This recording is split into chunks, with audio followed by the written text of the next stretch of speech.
what we've got over here, let's take you through what we did while you guys were chilling out. We've got our pot of oils here on the stove. I haven't lit it yet, and I'll tell you why in a second, but we've got basically all our coconut and safflower and palm oil. It's all kind of goopy in here, and for us to actually work with it, it's got to be liquid. So we're going to go ahead and turn this on. Where the heck am I at? Okay. Turn it on real low, and you can stir it here. I'll stir it with a thermometer. Sometimes I do that. It's just one less thing to clean up afterwards. We're going to make sure we keep this nice and stirred. It's going to take a few minutes to heat up. And then over here in the sink, we've got our goat's milk going. I've mixed in the goat's milk that had the sugar and the salt dissolved in it. So we've got a nice batch of caustic goat's milk going here, and you can see it's melted quite a bit of the ice from the heat. And if we were to take a temperature reading, let's see.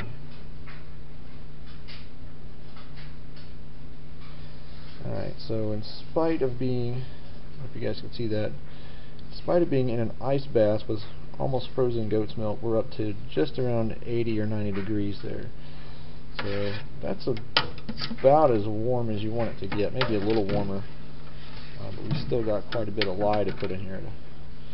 So the trick to this is to just do a little bit at a time like that, work it in, let it react, keep the milk stirred so that it keeps rubbing against keeps against the sides of the pot and can conduct that heat out into the ice water.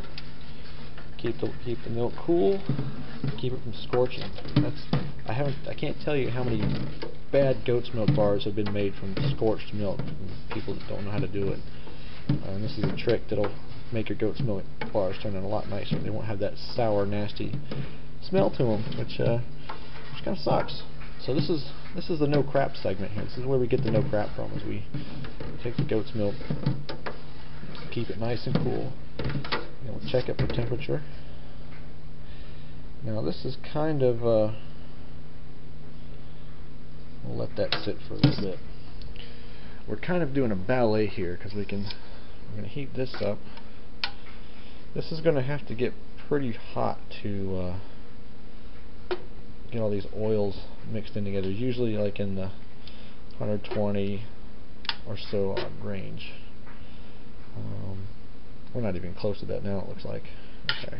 And we'll just keep stirring these here until we get a nice clear mixture. That's what we're hoping for. Nice and clear.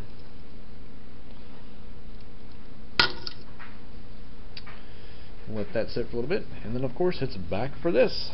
More lye and the milk. Stir the lye in, don't let it clump up. If it clumps, you're going to get curds and discoloration, and that's just not good. I'm using just a regular plastic spoon here. I like to, in most cases, all your soap making stuff should be really cheap because you ruin it. This spoon's actually held up for quite a while. It was less than $1 at some discount store somewhere. Alright, so we'll move there. Do a temperature check real quick. Make sure you're not touching the thermometer to the edge of the pot so it doesn't give you a false reading.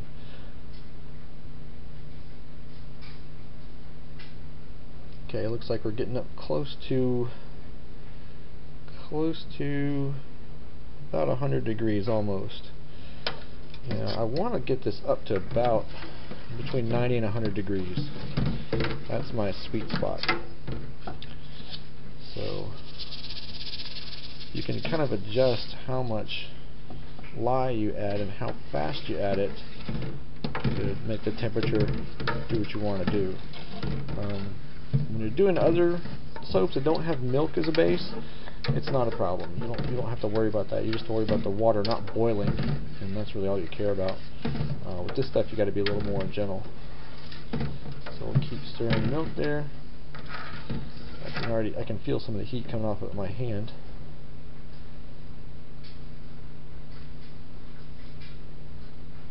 And a quick check. And yep, we're getting there. Getting there. I may just end up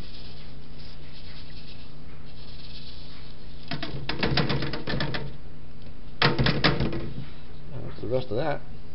And I'll just make sure we keep this stirred here. This has got to be insanely boring for you guys. It's already getting kind of a thick sort of consistency. It's not really milky anymore. It should look almost a cream. That's okay. That's from the dissolved solids. It's from the lye in the milk, and it's from some of the sugars and fats in the milk saponifying right now. Don't worry about that. That's not a problem. In fact, this could get to almost custard consistency, and as long as you mixed it properly with the oils, you'd be okay. I had that happen one time actually. I had it to go to like just pudding-like sort of consistency. I had to run in the store and get some more oils. I was out of something and needed more. This is getting pretty close to where we want it. And we'll back over here to the pot of oils. You can see this is coming along really nice. And we'll keep swirling this around on low heat. Low heat. Definitely don't want to overheat these things. You don't want to get them boiling. You're not frying chicken here. We're making soap. Do a quick temperature check here. This should be getting pretty warm, I imagine. I'd be riding horses